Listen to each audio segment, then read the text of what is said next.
É muito bom estar mais uma vez com esta amada igreja. Eu me recordo, logo que cheguei aqui, na verdade, me veio à mente os 25 anos celebrados por esta igreja, em que eu tive a oportunidade também de estar presente. Me recordo que o pastor Felipe foi o preletor, Deus me fez recordar, e eu comecei aqui a manifestar toda a minha gratidão a Deus pelas misericórdias renovadas, por mais um ano sobre a vida desta igreja, mas também sobre a minha vida. Mais um ano que Ele me proporcionou para que nós continuássemos desfrutando desta vida maravilhosa que Deus nos deu e fazendo a sua obra.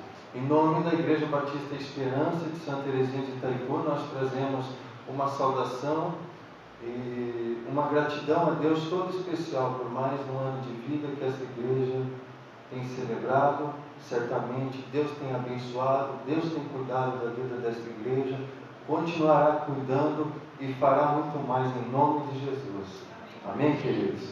Abra sua Bíblia no Salmo 126.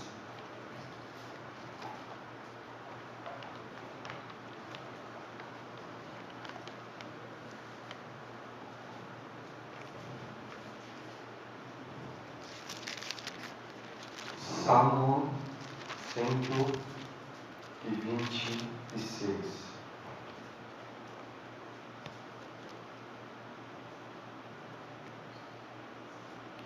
Eu farei leitura, os irmãos poderão acompanhar vossas Bíblias. Diz assim a palavra de Deus: quando o Senhor restaurou a sorte de Sião, ficamos como quem sonha. Então a nossa boca se encheu de riso e a nossa língua de júbilo.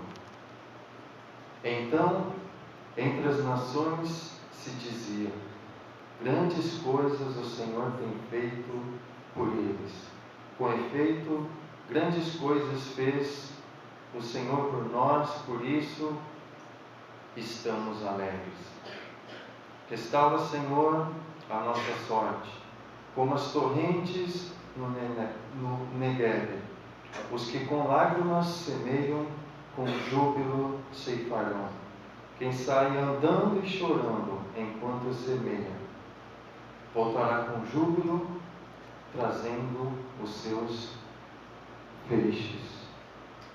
Queridos, parece que nos dias atuais as pessoas estão sonhando cada vez menos.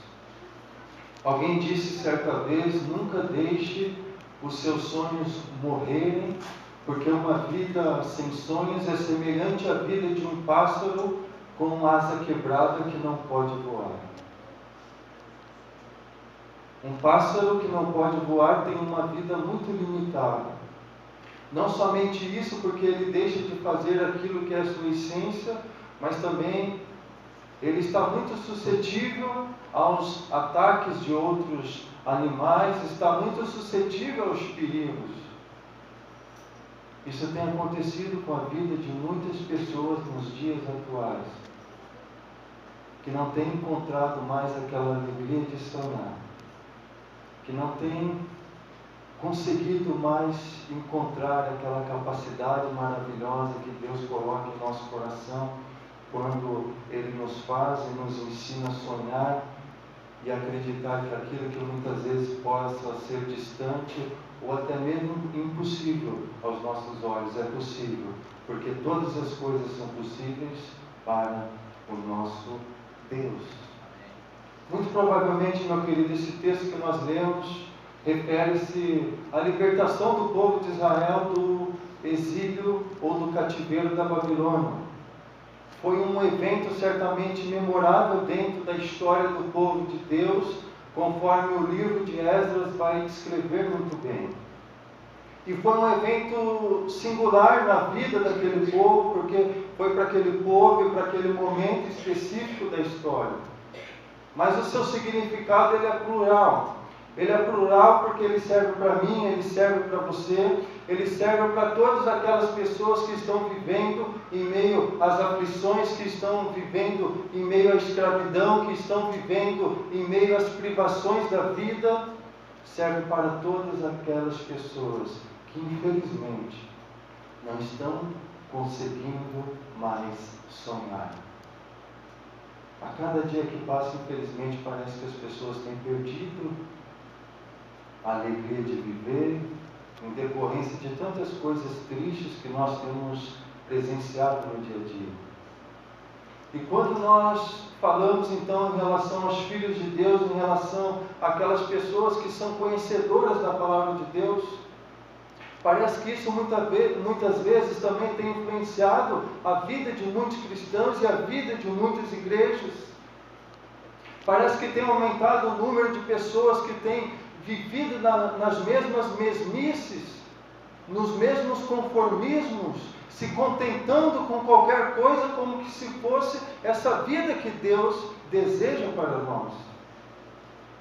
O apóstolo Paulo ele vai dizer na sua carta aos Romanos, no capítulo 12, não vos conformeis com este mundo, mas transformai-vos pela renovação da vossa mente, para que experimenteis qual seja a boa, agradável e perfeita vontade de Deus. Uma coisa que tem entristecido muito meu coração é presenciar pessoas conhecedoras da palavra de Deus, que servem o Deus Altíssimo, o Deus Todo-Poderoso, se contentando com qualquer coisa. Vou citar somente um exemplo aqui para que fique claro no seu coração, na sua mente. Algo que tem me incomodado muito e que está cada vez mais presente no meio cristão. Em caso de pais que têm o privilégio de ver os seus filhos crescendo e sendo educados em lares cristãos. Eu não tive esse privilégio. Graças a Deus, que o amor de Jesus me resgatou na minha adolescência, mas é um privilégio, por exemplo, que o meu filho ele tem hoje, que está com 3 anos. Por que eu estou dizendo isso, queridos? Tem promessa de Deus para aqueles que educam seus filhos nos caminhos do Senhor. Quando forem velhos, não se desviarão deles. E sabe o que eu tenho presenciado e que tem deixado meu coração triste? Muitos dos nossos jovens, dos nossos adolescentes, que nasceram em lar cristão, estão sendo perdidos por causa das ciladas, por causa das artimanhas que o mundo tem imposto em nossas casas. E muitas pessoas estão conformadas com isso como que se fosse a coisa mais normal do mundo. Pode ser normal para o mundo, mas diante de Deus não é normal, meu querido. E nós não podemos aceitar essas coisas, nós não podemos nos conformar. Se estamos vivendo situações assim, precisamos dobrar os nossos joelhos na presença de Deus, precisamos entender que a promessa de Deus a palavra de Deus tem promessa para as nossas vidas e precisamos, através da fé, viver baseado na promessa de Deus para que possamos viver e desfrutar dessas promessas nas nossas vidas. E não podemos lidar com situações assim como se fossem normais, que não são. Não podemos continuar aceitando o inimigo roubando pessoas queridas da nossa casa. Não podemos nos conformar com as coisas deste mundo, meu querido, porque certamente essa não é a vontade de Deus para nós. Esse texto nos ensina bastante sobre isso. E somente 3 itens aqui eu quero que esteja muito claro no seu coração, dentro daquilo que Deus também trouxe a mim. No primeiro momento, nós precisamos aprender a reconhecer e a celebrar as nossas libertações. Se nós formos ler os 3 primeiros versículos desse texto que nós lemos, nós vamos entender que o salmista ele está fazendo um convite para que nós possamos celebrar as libertações que nós estamos recebendo do Senhor. Tinha alguma coisa que estava incomodando a vida do salmista. Tinha alguma coisa que não estava legal na vida do salmista. E justamente por isso que no versículo de número 4, ele inicia orando ao Senhor, quando ele diz: Senhor, restaura a nossa sorte, Pai. Poder da oração, que nos conduz a uma sintonia maravilhosa com Deus, mediante a ação do seu Espírito Santo. É interessante que essa semana, 3 ou 4 dias atrás, na quarta-feira, chegamos da igreja na reunião de oração, e daí um monte de mensagem lá num grupo de aplicativo da igreja, e de repente alguém comunicando a uma irmã da igreja, ou perguntando a ela se havia sido assaltado a chácara dela. A irmã estava viajando, não estava sabendo nada, e alguém soube e informou alguém da igreja, que foi perguntar para a irmã, que não estava sabendo de nada, e ela começou a ficar preocupada e desesperada. Ela ligava para o seu esposo e não conseguia contato para o seu esposo, e um monte de mensagem chegando, e eu vi que o desespero daquela irmã estava aumentando. Cheguei da reunião de oração, eu li tudo aquilo, eu falei: Senhor, primeiro, misericórdia. Estão assustando a irmã toda. Liguei para a irmã: irmã, não veja mais essas mensagens, para com tudo. Eu vou orar pela sua vida. E Deus, Ele vai nos mostrar onde o seu esposo está. E ele está bem, em nome de Jesus. Orei por ela, para o Espírito Santo de Deus acalmar o seu coração. E disse: vamos esperar agora a resposta do Senhor. Peguei e fui à delegacia, conversei lá com o delegado de plantão, ele me atendeu gentilmente e me explicou a história, que realmente era na chácara dela, que havia amarrado o esposo, o caseiro, levaram algumas coisas, inclusive as 2 caminhonetes da família, avaliadas aí em quase R$200 mil e não tinha seguro. Mas lá da delegacia ligamos para a irmã. O delegado falou com ela: olha, o seu esposo está bem, não machucaram ele, só foi danos materiais. Depois eu fui lá também na casa dessa irmã, lá na chácara, para falar com o esposo dela, para levar o telefone, para que ele pudesse ligar para ela e tranquilizar o seu coração. Isso foi feito também, Deus nos abençoou, Deus nos guardou. Mas por que tudo deu certo, querido? Porque em meio às aflições, em meio ao desespero, nós entregamos tudo diante de Deus em oração.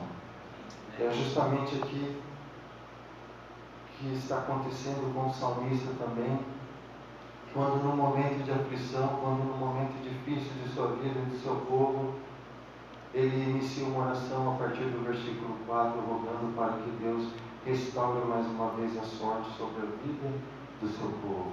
Oração, sintonia com Deus, mediante o seu Espírito Santo.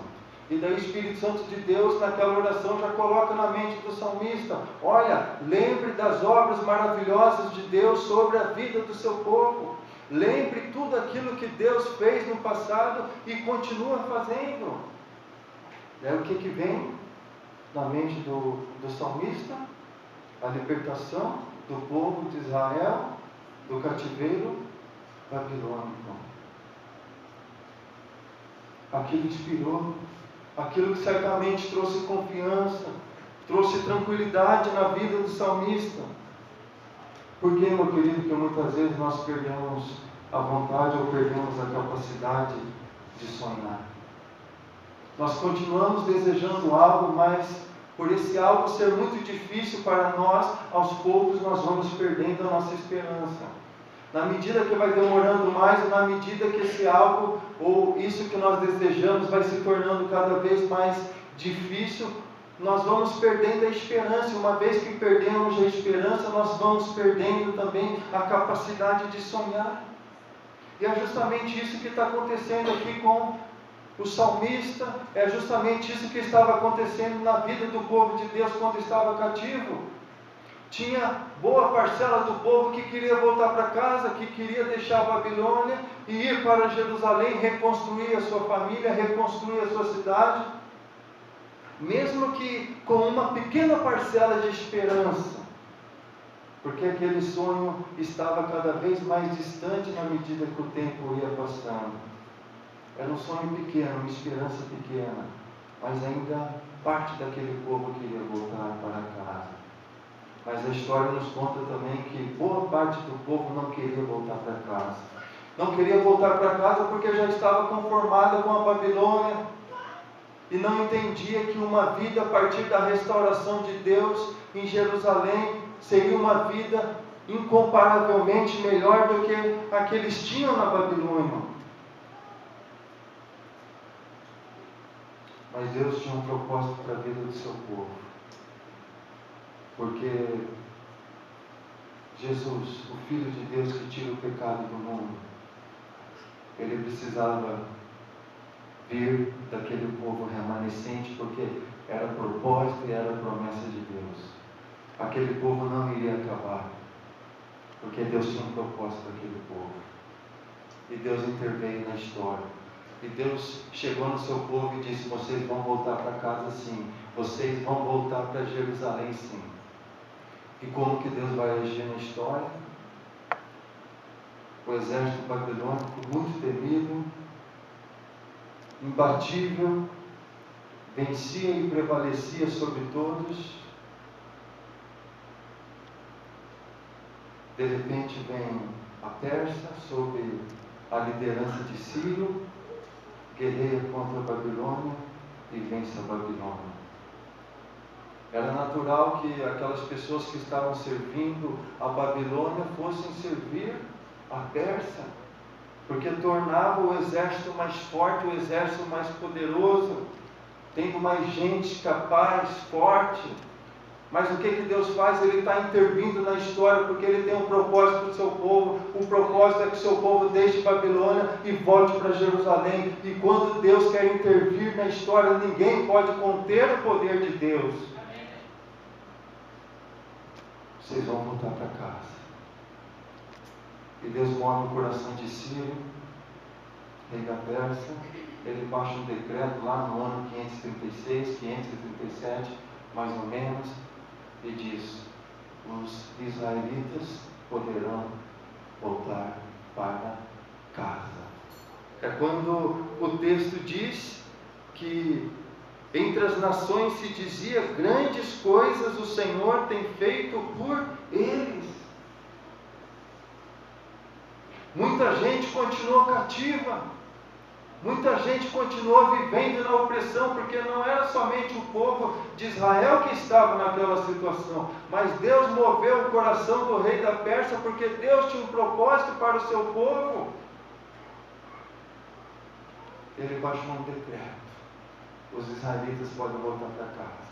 E as nações ficavam maravilhadas. Realmente, o Deus dos israelitas é o Deus vivo, é o Deus todo-poderoso, porque grandes coisas esse Deus tem feito por este povo.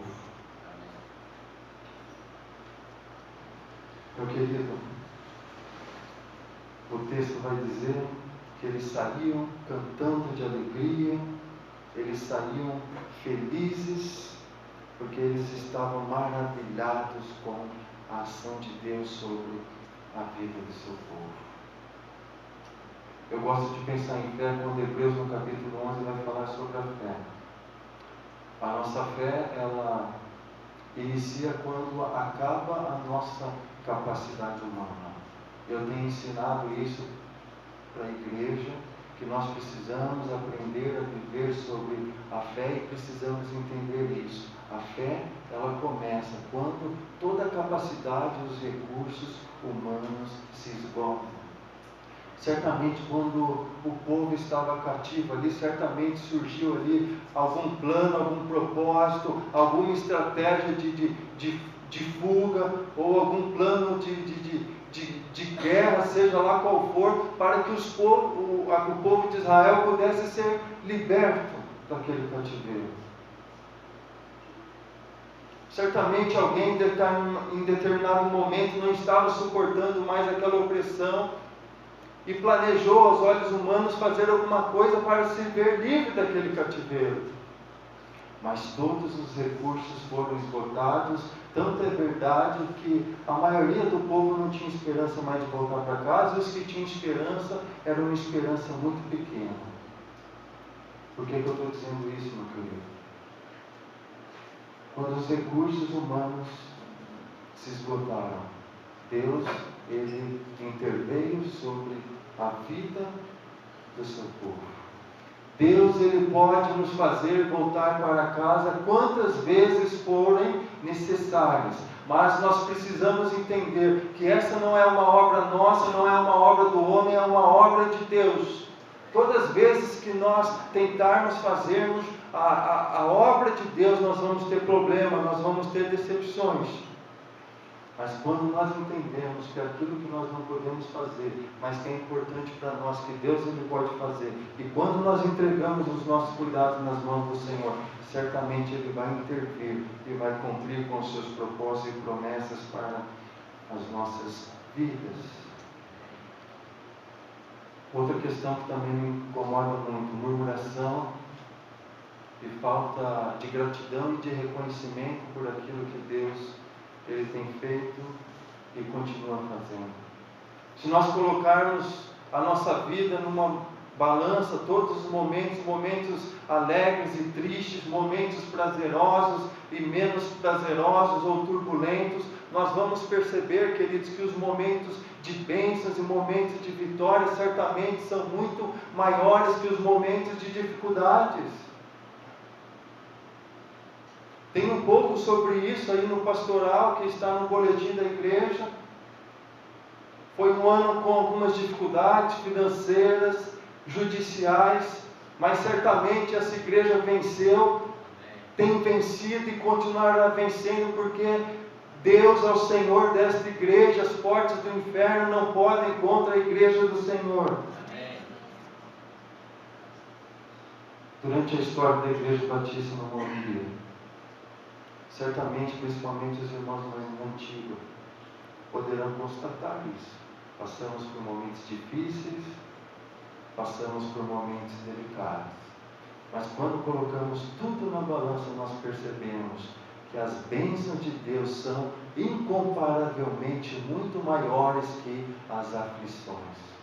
E por isso, essa alegria, esse sentimento de gratidão precisa estar no coração de cada um de vocês, no coração desta igreja. Certamente, grandes coisas Deus tem feito por nós, por isso nós estamos alegres. Quantas famílias que não foram restauradas através da vida desta igreja? Quantos casamentos que não foram restaurados através da vida desta igreja? Quantos jovens que não foram tirados do mundo, até mesmo das drogas, através da vida desta igreja? Quantas pessoas não tiveram o privilégio de conhecer o amor de Jesus através da vida desta igreja?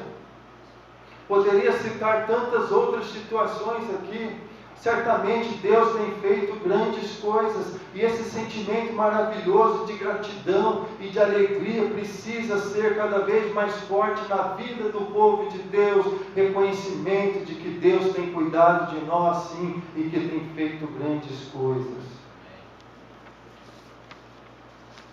Recorde tudo aquilo, meu querido, que Deus tem feito por você, pela sua casa, pela sua igreja. E demonstre toda a sua gratidão a Deus por todas as libertações que nós temos recebido, em nome de Jesus.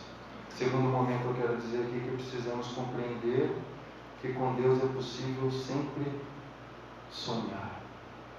O salmista, ele está olhando a vida aqui ao seu redor, a terra ao seu redor. Ele está percebendo que a terra está seca, a terra está clamando por água. Quando nós olhamos muitas vezes o que tem acontecido em nosso redor, nós percebemos também que a terra e que as vidas muitas vezes também estão secas. Em determinados momentos ou eventos, nós percebemos até mesmo multidões se reunindo em nome de Deus ou se reunindo em nome de Jesus, mas muitas vezes essa multidão não resulta em verdadeiros adoradores que adoram ao nosso Deus em espírito e em verdade.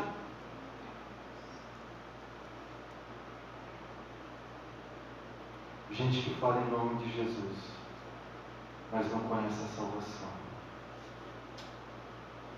Gente que fala da Bíblia, mas que não vive da palavra de Deus. Gente que prega um Deus que é poderoso, mas que não experimenta o poder de Deus sobre a sua vida. Gente que prega um Deus que é cheio de graça e que nos oferece uma vida em abundância, mas que continua numa sequidão, mesmo pregando esse Deus de graça e de abundância. Gente que fala que com Deus sempre é possível sonhar, mas que não aprendeu ainda a viver dos sonhos de Deus. Gente que fala, por exemplo, muitas vezes da alegria de prestarmos um serviço a Deus, mas que muitas vezes não dispõe a sua vida ao serviço do Senhor, para o seu reino e também para a sua glória. São sinais, evidências de que muita coisa está seca na terra, no mundo e em muitas vidas, infelizmente, queridos. E pegando aqui essa ideia, essa concepção de libertação. A libertação aqui ela pode ser entendida também como a entrada de Jesus na sua vida e também na minha vida. E quando Jesus entra em nossa vida, biblicamente falando, nós ganhamos uma vida, encontramos uma nova vida. Jesus, ele disse no Evangelho de Mateus 16, 25, quem perder a sua vida por amor de mim, a achará. Quanta gente que tem trabalhado tanto, tem ganhado bastante dinheiro, tem carro bom, tem casa boa, viaja bastante, curte bastante a vida, mas continua com um vazio interior tremendo. Quantas pessoas estão vivendo uma vida limitada e uma vida muito aquém daquilo que Deus deseja para a sua vida? Talvez porque ainda não tem entendido que para que nós possamos viver e encontrar a verdadeira vida, na verdade nós precisamos primeiramente deixar a vida do velho homem e nascer para uma nova vida por meio daquele que nos chamou, Cristo Jesus. E quando nós lançamos mão dessa vida e passamos a viver a vida de Deus, queridos, nós vamos passar a entender toda essa sequidão que está acontecendo ao nosso redor, e nós vamos passar a entender também o nosso papel como filhos de Deus, de agentes de transformação aqui neste mundo. O agente de transformação, ele começa a lançar sementinha, mesmo que seja em meio às lágrimas, mesmo que seja em meio a muitas dores, mas ele vai passar a entender que ele faz aquilo para o Senhor e para a glória do Senhor. Ele faz aquilo porque o amor de Deus o alcançou, e o amor de Deus o constrange a fazer aquilo. Então ele consagra tudo a Deus. Consagrar no sentido aqui de fazer para Deus, independentemente dos frutos, independentemente dos resultados. Muitas vezes nós nos decepcionamos ou nos frustramos porque nós nos preocupamos muito com frutos, nos preocupamos muito com resultados. Esse texto aqui, meu querido, ele nos ensina a semear, mesmo sem saber se nós vamos colher. Ele nos ensina a semear, mesmo quando a nossa esperança de colheita é pequena. Mas eu continuo lançando as sementes, mesmo assim, mesmo que seja em meio às lágrimas. Porque o nosso Deus é tudo. Eu faço tudo para esse meu Deus que me alcançou através do sacrifício do seu Filho Jesus ali na cruz. Consagração. Quando nós alcançamos esse amor, meu querido, certamente ele será estendido também aquelas pessoas que Deus tem colocado em nosso caminho, aquelas pessoas que têm vivido em meio a uma sequidão. Nós vamos encontrar alegria também em lançar essas sementes, em semear, mesmo que em meio às lágrimas, porque Deus nos colocou aqui neste mundo como igreja do Senhor, como agentes de mudança, como agentes de transformação. E daí nós vamos lançando as sementes, primeiro por causa do amor que nós temos para com o nosso Deus, depois porque quando nós entendemos isso, Deus ele nos ensina também a amar o nosso próximo, porque nós somos agentes de Deus, de transformação, de mudança para este mundo, e nós continuamos lançando as sementes, independente do resultado, mas pela fé, o Espírito Santo de Deus vai nos fazer crer, acreditar que os frutos podem vir e que as chuvas estão se aproximando, porque o nosso Deus é maravilhoso e é poderoso. Quando isso acontecer, certamente nunca iremos desistir, porque Deus fará com que esse sonho permaneça vivo em nosso coração a cada dia. Viver a vida de Deus é sonhar os sonhos de Deus para a nossa vida. E quando nós entendemos esse privilégio que Deus nos dá, que é de fazer parte de uma comunidade de amor, de uma comunidade de transformação, de uma comunidade de salvação, nós passamos a fazer isso então, e entendemos que essa é a tarefa mais brilhante que Deus poderia dar a qualquer um de nós. Você pode ser realizado naquilo que você faz no mundo secular. Louvado seja o nome do Senhor, ao Senhor toda a honra e toda a glória. Mas, meu querido, não existe nenhuma tarefa mais grandiosa, especial e tremenda do que entendermos que nós somos agentes de Deus para a transformação deste mundo. A Igreja Batista no Morumbi é a resposta de Deus para este mundo que está aí fora, em nome de Jesus. Por isso, não pare de sonhar, igreja. Nunca desista de lançar as sementes, porque o nosso Deus, Ele certamente é poderoso para fazer infinitamente muito mais do que pensamos ou do que pedimos. E certamente esse Deus ele é tremendo, Ele nos surpreende a cada dia. Portanto, não pare de sonhar, não desista, por mais que as coisas estejam difíceis ao nosso redor. Continue lançando as sementes, mesmo que em meio às lágrimas. Porque no final você poderá colher muitos feixes com frutos, com vitórias de Deus concedidas à sua vida. Eu citei um exemplo no início lá, que é uma realidade de muitas pessoas nas nossas igrejas hoje, de filhos que estão desviados dos caminhos do Senhor. Se você, por exemplo, está passando por uma situação assim, meu querido, não desista de lançar as sementes. Talvez você olhe para a vida do seu filho ou para a vida de uma pessoa querida que você esteja investindo há tanto tempo, ou talvez já tenha chegado à seguinte conclusão: está seco demais, não tem mais gente, não tem mais jeito, eu estou perdendo meu tempo, eu já investi demais e não está tendo resultado. O que Deus lhe diz para você? Não desista, continue sonhando, continue lançando as sementes, mesmo que em meio às lágrimas, porque Deus certamente é poderoso para fazer muito mais do que pedimos e imaginamos. Deus ele é fiel, Deus é graça, Deus ele é poder. Eu quero concluir aqui, terceiro e último lugar. Precisamos entender que todo leito seco é próprio para receber as torrentes do Negev.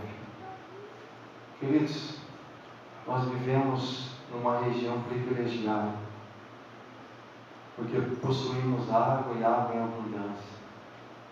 E muitas vezes nós não valorizamos tanto quanto deveríamos, muitas vezes desperdiçamos água.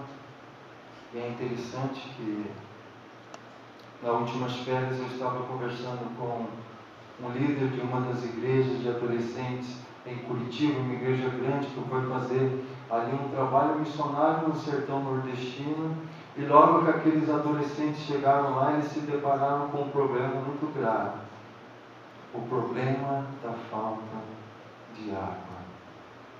Onde falta água, a vida é muito mais difícil, a vida é muito mais triste. E o que aquele líder disse, que os adolescentes voltaram impactados por causa daquela lição da escassez de água que eles presenciaram ali. Uma parte do nosso Brasil muito mais difícil, muito mais triste, que estava distante ali da realidade deles. O Negueb, meu querido, ficava ao sul de Israel,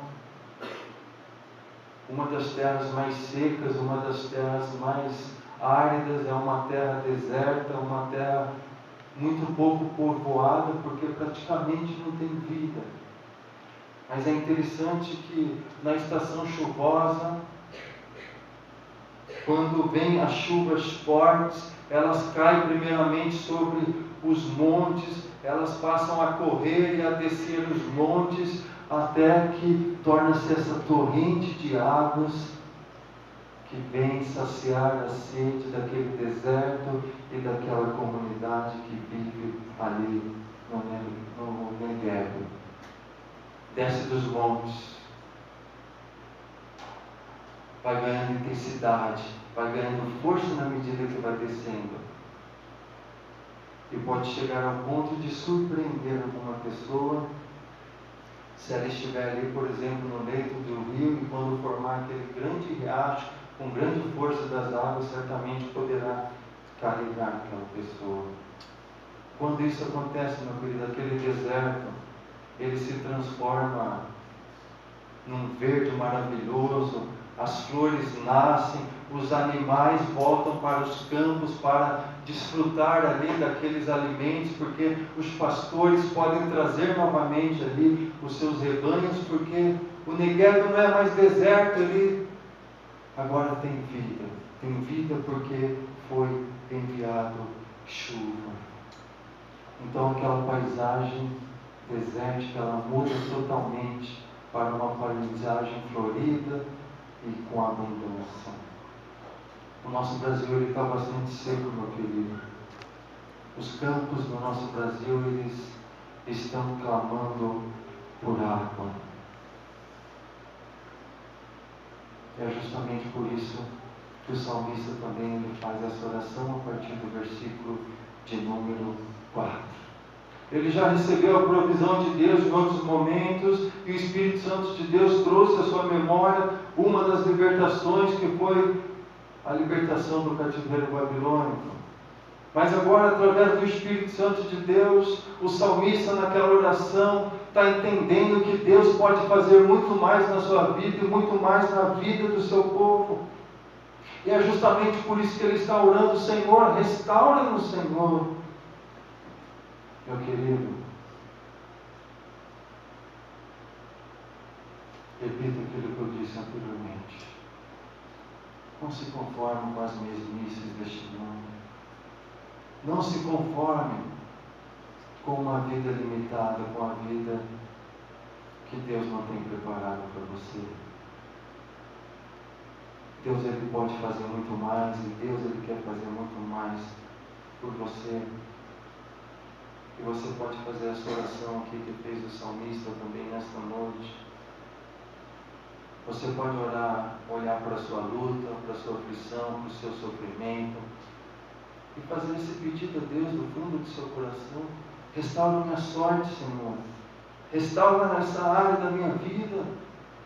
Talvez você esteja enfrentando dificuldades no trabalho, talvez existem dificuldades no casamento, dificuldades no ambiente familiar, talvez existem dificuldades espirituais que você sabe que talvez não esteja contente com a vontade de Deus. Talvez essa crise financeira esteja também influenciando a sua vida, influenciando a sua casa, trazendo uma série de transtornos. Deus está dizendo para você nessa noite: entregue tudo diante de mim. porque eu estou aqui para restaurar a sua sorte, eu estou aqui para restaurar tudo aquilo que for preciso e necessário. E daí, através da oração, nós nos unimos novamente ao Espírito Santo de Deus. E por mais que a resposta da nossa oração esteja distante ainda, pela fé e pela ação do Espírito de Deus, nós vamos começar a ouvir as primeiras gotas descendo no monte bem distante. Mas essas gotas, elas vão criando forma, vão criando intensidade, até que ela começa a descer os montes e começa a criar riachos e forma-se aquela torrente do Negev. Mediante o poder de Deus, toda aquela sequidão cai por terra e passamos a viver da intervenção de Deus, das promessas e da vida em abundância que Deus Ele tem reservado para nós. Por isso, meu querido, por mais que esteja difícil, se mantenha firme, seja perseverante e creia que a qualquer momento Deus poderá enviar da sua chuva, a começar pelos montes e descer com muita força para inundar a sua vida, aquela necessidade, aquela área que você esteja passando por dificuldade, e Deus certamente derramará de uma enchente de bênçãos sobre a sua vida.